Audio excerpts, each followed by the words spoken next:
سیدنا موسیٰ علیہ السلام کی ایک حدیث سے مجھے اکثر یاد آتا ہے کہ ہمارے اکثر دوست احباب بڑے فخر سے اپنی غلطیاں اپنے گناہ دوسرے دوستوں سے ڈسکس کرتے ہیں، تو ڈسکس نہیں کرنے چاہیے، ہر گناہ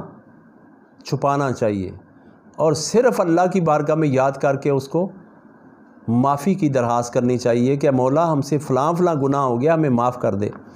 اور کئی بندے ڈسکس کرتے ہیں کہ ہم نے فلاں کے ساتھ ہمارا تعلق ہے، فلاں کے ساتھ ہمارا تعلق ہے اور اس نوعیت کا تعلق ہے، اس سے بچنا چاہیے۔ ایک عورت آئی موسیٰ علیہ السلام کے پاس اور اس نے عرض کیا، یا موسیٰ علیہ السلام، آپ اپنے رب کے پاس تشریف لے جاتے ہیں تو آپ اپنے رب سے یہ تو پوچھیں کہ میں جنتی ہوں یا دوزخی ہوں۔ تو موسیٰ علیہ السلام جب کوہ طور پہ گئے، عرض کی کہ مولا ایک خاتون آئی ہے میرے پاس، وہ درخواست کرتی ہے کہ میرے رب سے پوچھئے کہ میں جنتی ہوں کہ دوزخی ہوں۔ تو اللہ نے فرمایا موسیٰ وہ عورت جنت میں جائے گی، سبحان اللہ، وہ عورت جنتی ہے۔ موسیٰ علیہ السلام واپس تشریف لائے، وہ عورت انتظار کر رہی تھی اور پوچھا، یا موسیٰ میرے رب نے کیا میرے بارے میں فرمایا؟ موسیٰ علیہ السلام فرماتے ہیں تیرے اور میرے رب نے فرمایا ہے اس عورت کو بشارت دے دو کہ وہ جنتی ہے۔ سبحان اللہ۔ وہ عورت بول پڑی، کہنے لگی، یا موسیٰ میں جنتی ہو سکتی ہوں؟ میں نے تو فلاں فلاں فلاں گناہ کیا ہوا ہے، کیا پھر بھی میں جنتی ہوں؟ موسیٰ علیہ السلام اس کے گناہ اس کی نوعیت سن کے پریشان ہو گئے، کہا چلی جا، میں دوبارہ عرض کروں گا۔ جب دوبارہ موسیٰ علیہ السلام اللہ کے حضور حاضر ہوئے تو اللہ نے فرمایا موسیٰ بولو کیا بات ہے؟ عرض کی، یا اللہ پہلے تو بات یہ کرنی ہے کہ جس خاتون کا میں نے پہلے پوچھا تھا آج اسی کے بارے میں پوچھنا چاہتا ہوں۔ فرمایا موسیٰ پوچھو۔ اس کو میں نے یا اللہ آپ کی بشارت سنائی کہ آپ جنتی ہیں، تو اس نے کہا کہ میں نے تو اس لیول کا گناہ کیا ہوا ہے، پھر بھی میں جنتی ہوں۔ ہاں موسیٰ پہلے وہ میرے اور اس کے درمیان معاملہ تھا، پہلے میرے اور اس کے درمیان معاملہ تھا، تو میں ستار العیوب ہوں، میں نے اپنی ستار کی چادر سے اس کو ڈھانپا ہوا تھا۔ اب اس نے اپنی زبان سے ہی کھول کے آپ کو گواہ بنا لیا، تے موسیٰ اب اسے جا کے کہہ دو کہ اب تیرا ٹھکانہ جہنم ہے۔ اب واپس آئے تو موسیٰ علیہ السلام نے اسے بتایا کہ اللہ نے فرمایا جب تک تیرا اور میرا معاملہ تھا تو میں نے تیرے گناہوں پہ پردہ ڈالا ہوا تھا، اب چونکہ تو نے اپنی زبان سے بول کے کہہ دیا لہٰذا اب تیرے اوپر جہنم واجب ہو گئی۔ تو عورت روتی ہوئی چلاتی ہوئی واپس گئی۔ اس بات سے ہمیں ایک نصیحت ملتی ہے کہ اللہ بہت بڑے ستار العیوب ہیں، اللہ بہت بڑے عیبوں پہ پردہ فرمانے والے ہیں، اور ہم بہت بڑے بڑے گناہ گار ہیں، ہم بڑے سیاہ کار ہیں، ہمارے سارے نیکی کے کام شاید ریاکاری کی نظر ہو جائیں، ہمارے سارے جو اعمال صالح ہیں جس کے ہم کہیں فخر آ جائے، فَمَن يَعْمَلْ مِثْقَالَ ذَرَّةٍ شَرًّا يَرَهُ، ایک ذرہ کے برابر بھی اگر گمان آ گیا تو ہر چیز تباہ و برباد ہو جائے گی۔ تو ہر وقت اپنے کوئی بھی گناہ ہو کسی دوست سے کبھی ڈسکس نہ کریں، کبھی فخر کے ساتھ نہ بتائیں، بلکہ اس کے اوپر اس طرح پردہ رکھیں کہ جیسے مجھے بھی پتہ نہیں ہے۔ اس لیے کہ اس واقعہ سے پتہ چلتا ہے کہ رب بڑا ہی مہربان ہے، رب بہت بڑا بخشنے والا ہے، رب بڑا ہی مہربان ہے۔ اور ایک بنی اسرائیل کا آدمی،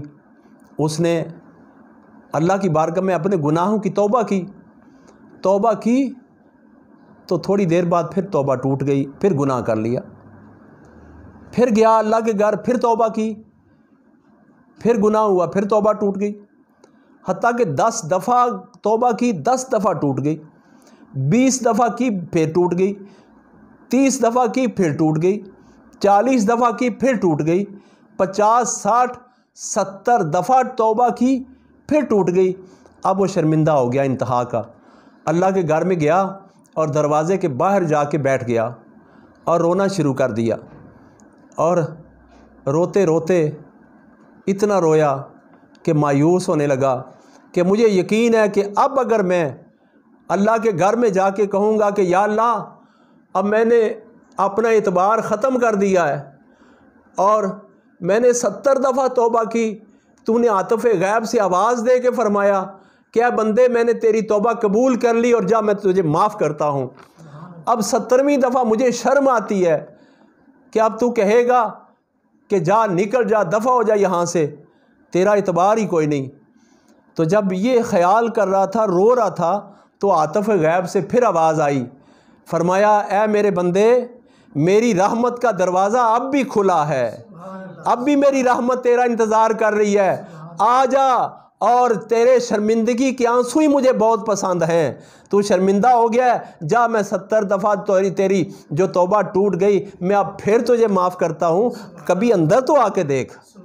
اس لیے بڑا بھی کوئی گناہ گار ہو جائے رب کی رحمت آواز دیتی ہے، بلکہ حدیث پاک ہے کہ روزانہ فجر کے ٹائم اللہ کی رحمت پہلے آسمان پر آ جاتی ہے اور آ کے آواز دیتی ہے کوئی مجھ سے مغفرت مانگنے والا، ہے کوئی میری رحمت سے جھولی بھرنے والا؟ اور جو اٹھ جاتے ہیں بھرتے ہیں، اور جو نہیں اٹھتے وہ پھر بھی میرا رب ان کے اوپر رحم کرتا ہے، پھر بھی ان کو نعمتیں عطا کرتا ہے، پھر بھی انہیں برکتیں عطا کرتا ہے۔ لیکن مایوس کبھی نہیں ہونا چاہیے، اللہ کی رحمت بہت بڑی ہے۔ ایک ماں کو کسی بچے نے کہا کہ ماں آپ بڑا نماز کے بارے میں ڈاڈا حکم کر رہی ہیں، تو آپ ایسا کرو، جہنم کی آگ کا حوالہ دے رہی، آپ یہ کوئلہ آگ کا میرے ہاتھ پہ رکھو۔ تو ماں نے اپنے کلیجے پہ ہاتھ رکھا، کہا میں قربان میرے بیٹے، میں اور بیٹے کے ہاتھ پہ آگ کا انگارہ رکھوں؟ تو بیٹا رو پڑا۔ بیٹے نے کہا اے ماں تو ایک ماں ہو کے میرے ہاتھ پہ آگ کا انگارہ نہیں رکھتی، تو میرا رب تو تیرے جیسی 70 ماؤں سے زیادہ مہربان ہے۔ تو اس لیے مایوس کبھی نہ ہوں، اس کی رحمت کا دروازہ ہر وقت کھلا ہے، جب دل کرے آ جاؤ۔ رب تعالیٰ فرماتا ہے یا ایتھا النفس المطمئنہ ارجعی الی ربک راضیہ، تم مردیہ، تم راضی ہو کے آ جاؤ، میں تو راضی ہوں، میں نے تو دروازہ کھولا ہوا اس لیے کہ کوئی میرے دروازے پہ آئے اور میں اسی وقت راضی ہو جاؤں۔ اللہ تعالیٰ ہمیں توبہ کی توفیق عطا فرمائے۔